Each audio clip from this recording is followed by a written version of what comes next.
Welcome back to listen कहानियाँ। सबका स्वागत है लिसन कहानियाँ में। मैं हूँ आकांक्षा और जैसा कि हम जानते हैं कि शिवरात्रि का फेस्टिवल बस आने ही वाला है। तो शिवरात्रि का फेस्टिवल क्यों खास है, क्यों मनाते हैं, इस सब के लिए मैंने एक अच्छी सी प्रेजेंटेशन बनाई है, जिससे कि हमारी जो न्यू जनरेशन है और जो हमारे यंगस्टर्स हैं, वो इस चीज़ को समझ पाएँ कि हमारे इंडियन कल्चर में जो भी फेस्टिवल्स हैं, चाहे छोटे हों, चाहे बड़े हों, सबके पीछे एक साइंटिफिक रीज़न है और सारे ही फेस्टिवल बहुत ज़रूरी हैं। आज भी ये फेस्टिवल्स उतने ही इम्पोर्टेंट हैं, जितने इम्पोर्टेंट तब थे, जब शायद ये फेस्टिवल्स शुरू हुए होंगे। तो चलिए, आज का वीडियो शुरू करते हैं। तो आज के वीडियो में सबसे पहले हमें ये जानना है कि महाशिवरात्रि उसे हम क्यों मनाते हैं? ठीक है? तो चलिए, स्टार्ट करते हैं। तो जो सबसे पहली चीज़ है, सबसे पहले तो welcome to Mahashivratri special video. और ये एक मैजिकल नाइट होती है, उसके बारे में आज आपको जानने को मिलेगा। बट बिफोर दैट आप इमेजिन कीजिए अपनी आँखों को बंद करके कि एकदम स्नोई माउंटेन है, चारों तरफ स्नो है, बर्फ पड़ी हुई है और वहाँ पर एक कोई बहुत ही शांत सा पर्सनालिटी बैठी हुई है, आंखें बंद हैं, डीप मेडिटेशन में है, राइट? उनके सिर पर चंद्रमा है और उनके बालों से गंगा की धारा निकल रही है। Now can you imagine who is he? Yes, absolutely right, Lord Shiva. तो लॉर्ड शिवा हैं ऐसे जो बहुत कुछ नहीं चाहते, लेकिन अपने भक्तों के लिए बहुत कुछ करते हैं। तो हर हर महादेव। शुरू करते हैं आज का वीडियो। सबसे पहली चीज कि शिवरात्रि का मतलब क्या है, ये वर्ड जो है इसका क्या मतलब है।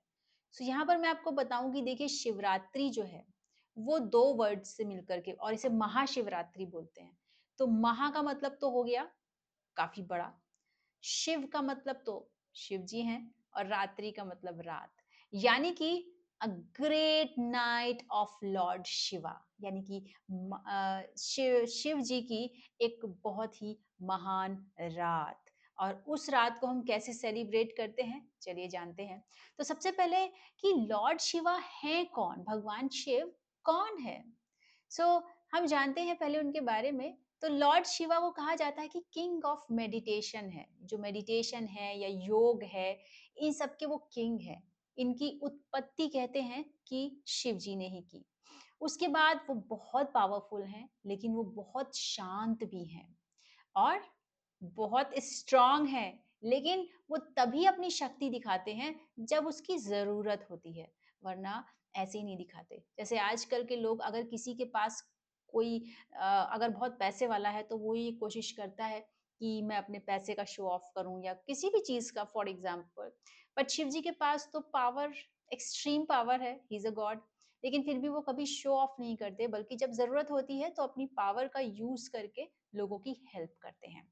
नाउ लॉर्ड शिवा, आप इमेजिन करिए, अगर आप यंगस्टर हैं और आपने लॉर्ड शिवा को इस तरह से अभी नहीं देखा है, तो मैं आपको बता दूं कि आप उनके माथे पर चंद्रमा देख सकते हैं, उनके बालों से आप गंगा जी की धारा निकलते हुए देख सकते हैं, उनके फोरहेड में आप तीसरी आँख यानी तीसरा नेत्र देख सकते हैं।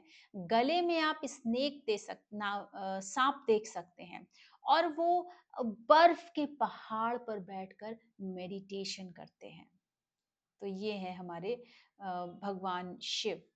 और इसके अलावा भी बहुत सारी चीज़ें हैं भगवान शिव के बारे में, कि भगवान शिव जो है ना, उनको सोना, चांदी, रुपया, बंगला, ये सब चीज़ों से कोई भी मतलब नहीं है।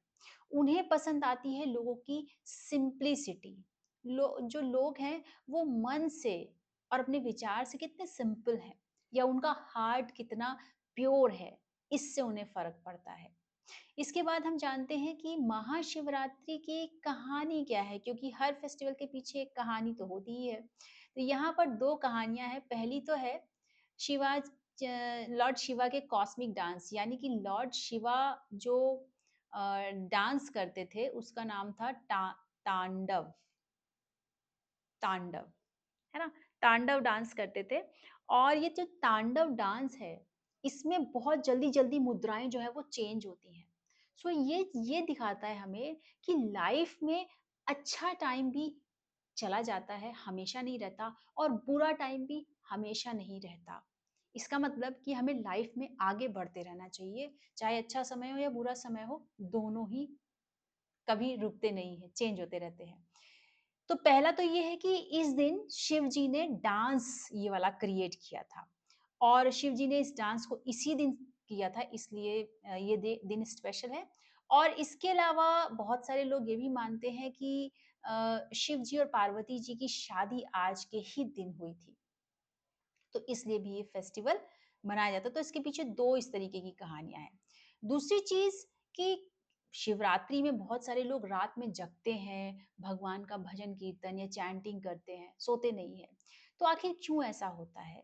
तो अब आप देखिए कि ये सेलिब्रेट हम दिन भर तो भगवान के ऊपर दूध और सारी चीज़ें चढ़ाते हैं, पूजा-पाठ करते हैं, लेकिन रात में हम जगते हैं, चैंटिंग करते हैं। ऐसा क्यों? हम ये सारी चीज़ें दिन में भी तो कर सकते हैं, लेकिन यहाँ पर ये स्पेशल रात है और यहाँ पर देखिए रात यानी डार्कनेस का मतलब क्या है? लेज़ीनेस, मतलब कि आपको आलस आएगा, डर भी लगेगा या नेगेटिव थॉट्स आएँगे। लेकिन इस फेस्टिवल को मनाने के पीछे जो रीज़न है, वो ये है कि जब हम जगते हैं और प्रेयर करते हैं, भगवान से विनती करते हैं, तो वो हमारे जीवन में रोशनी, शांति और पॉज़िटिव विचार लेकर आते हैं। तो कहा जाता है कि चाहे कितनी भी अंधेरी रात हो लेकिन उसके बाद सुबह ज़रूर होती है। तो इसी तरीके से अगर किसी की लाइफ़ में बहुत टफ़ टाइम चल रहा है, तो याद रखिए ये टफ़ टाइम ख़त्म ज़रूर होगा और उसके बाद आपका धीरे-धीरे आपको बेटर लगने लगेगा। Now how do people celebrate this festival? अब हम क्या करते हैं पूरे दिन फेस्टिवल में? तो सबसे ज़रूरी चीज़ तो सब लोग भगवान शिव जी पे, उनकी शिवलिंग पे दूध चढ़ाते हैं, है ना? क्योंकि दूध जो है एक प्योर चीज़ मानी गई है हमारे इंडियन कल्चर में। तो ये प्योरिटी का सिंबल है इसलिए। दूसरी चीज़ लोग व्रत रहते हैं। अच्छा, व्रत रहना इज़ अ सेल्फ कंट्रोल। व व्रत रहना मैनी बहुत सारे लोग हैं, ये एक तरीके का डिसिप्लिन है कि हम पूरे दिन ये नहीं खाएँगे, ये खाएँगे, तो these are the self control things. And the third thing आती है कि मेडिटेशन और चैंटिंग। बहुत सारे लोग ओम नमः शिवाय या हर हर महादेव, है ना? इस तरीके के जप करते हैं, इस तरीके के मंत्र, श्लोकास का उच्चारण करते हैं भगवान शिव की प्रार्थना करने के लिए। तो इस तरह से हम पूरे दिन में ये सब चीज़ें करते हैं, मंदिर जाते हैं, दूध चढ़ाते हैं, फल, फूल, बेल, पत्री, धतूरा और भांग के पत्ते, ये सारी चीज़ें चढ़ाई जाती हैं। अच्छा, इसके पीछे साइंटिफिक रीज़न भी है कुछ। अब साइंटिफिक रीज़न क्या होता है? देखिए, ये एक्चुअली ये जो चैंटिंग होती है, मेडिटेशन होता है, ये हमारे ब्रेन को ना काफ़ी पीस प्रदान करता है, काफ़ी शांति देता है। और इससे हम अपने एंगर को कंट्रोल कर सकते हैं। अगर किसी को बहुत गुस्सा आता है, तो वो अगर ओम नमः शिवाय का जाप करे और वो डेली आँख बंद करके थोड़ी देर बैठे, तो धीरे-धीरे उसका गुस्सा कम होने लगेगा। कहते हैं ना कि अगर किसी को एकदम से गुस्सा आए, तो आप 10 तक की काउंटिंग करिए। ये आपने यूजुअली सुना होगा। इवन मैंने भी कई जगह बताया है ये बात। तो व्हेन हम चैंट करते हैं तो हमारा जो दिमाग है वो धीरे-धीरे शांत होने लगता है और धीरे-धीरे हम अंदर से खुश होने लगते हैं। हमारा जो गुस्सा है, हमारा चिड़चिड़ापन है, ये दूर होने लगता है। So that is also reason behind the chanting, जो हम चैंटिंग करते हैं। इसके बाद हम बात करेंगे कि हम क्या कर सकते हैं इस दिन, राइट?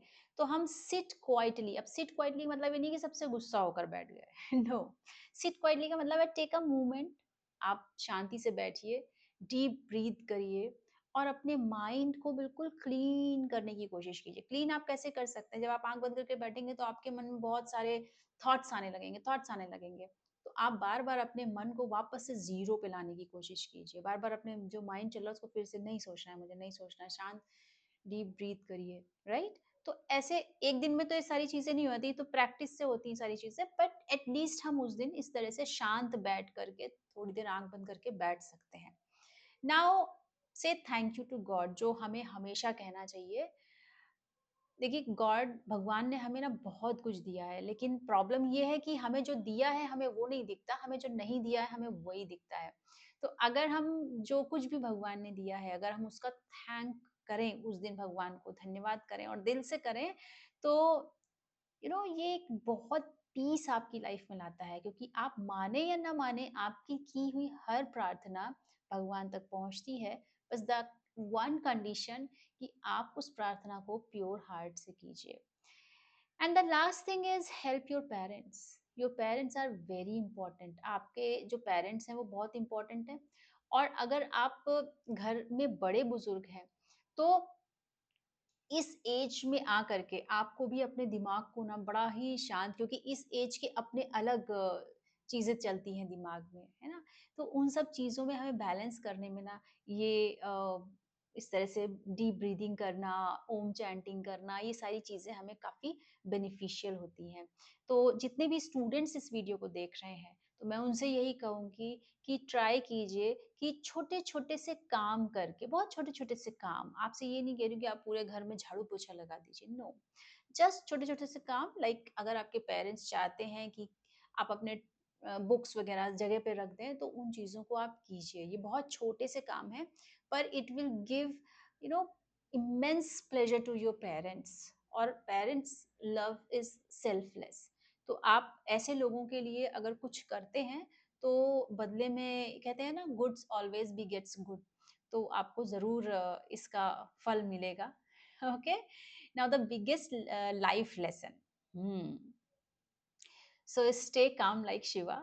शिव जी पूरी दुनिया चला रहे हैं, उनके पास तो कितने मैटर हैं, सोचिए कितने भक्त हैं, कितने भक्तों के दुख हैं, सब कुछ है, लेकिन फिर भी वो एकदम शांत काम है। तो हम शिव जी से ये सीख सकते हैं। दूसरी चीज, बी स्ट्रांग व्हेन नीडेड।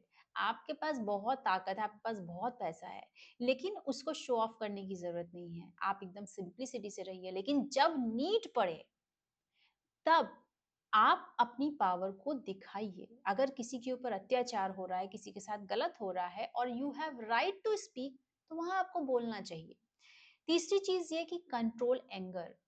आपको पता है शिव जी को जब क्रोध आता है तो उनका तीसरा नेत्र खुल जाता है, और अगर तीसरा नेत्र खुल जाएगा तो बचपन से मैं ऐसा सुनती चली आ रही हूँ कि प्रलय आ जाएगी, है ना? शिव जी ने जो तांडव नृत्य किया था, इसको भी बहुत से लोग ये कहते हैं कि उन्होंने किसी गुस्से में आकर के किया था, बट इसके लिए अभी मैं श्योर नहीं हूँ। तो हम वहां से सीख सकते हैं कि कैसे अपने एंगर को हम कंट्रोल कर सकते हैं, है ना, लाइक शिव जी की तरह। तो बस यही था आज के इस वीडियो में। और ये वीडियो आपको कैसा लगा बताइएगा, लेकिन प्लीज आप लोग कमेंट बॉक्स में या चैट बॉक्स में ओम नमः शिवाय या हर हर महादेव ज़रूर लिखिए, क्योंकि भोलेनाथ या लॉर्ड शिवा या नीलकंठ भगवान महादेव जी हैं तो बड़े भोले, और उन्हें कुछ नहीं चाहिए, सिर्फ अपने भक्तों से सिर्फ इतना चाहते हैं कि वो प्योर हार्ट और सिंप्लिसिटी के साथ अपने जीवन को जिए। सो आई होप कि ये छोटा सा वीडियो जो मेरा एफर्ट है ये आप लोगों को पसंद आया होगा। आप लोगों को अच्छा लगा हो तो कमेंट में हर हर महादेव लिख दीजिए या ओम नमः शिवाय लिख दीजिए। That will be enough for me. तो आप सभी को महाशिवरात्रि की ढेरों शुभकामनाएं। शिव जी आपके जीवन में भी निगेटिविटी को दूर करके पॉजिटिविटी लाएं, और इसी तरह आप लिसन कहानियां के वीडियोस को देखते रहिए, सीखते रहिए। अगर कोई ऐसा टॉपिक है जिस पे आप चाहते हैं कुछ नॉलेज लेना, और ऐसे कोई एजुकेशनल टॉपिक है आपके पास, तो आप मुझे कमेंट बॉक्स पे बताइए। मैं उस पर वीडियो ज़रूर बनाऊंगी। एंड आई होप ये वीडियो आपको पसंद आया होगा। सो हर हर महादेव।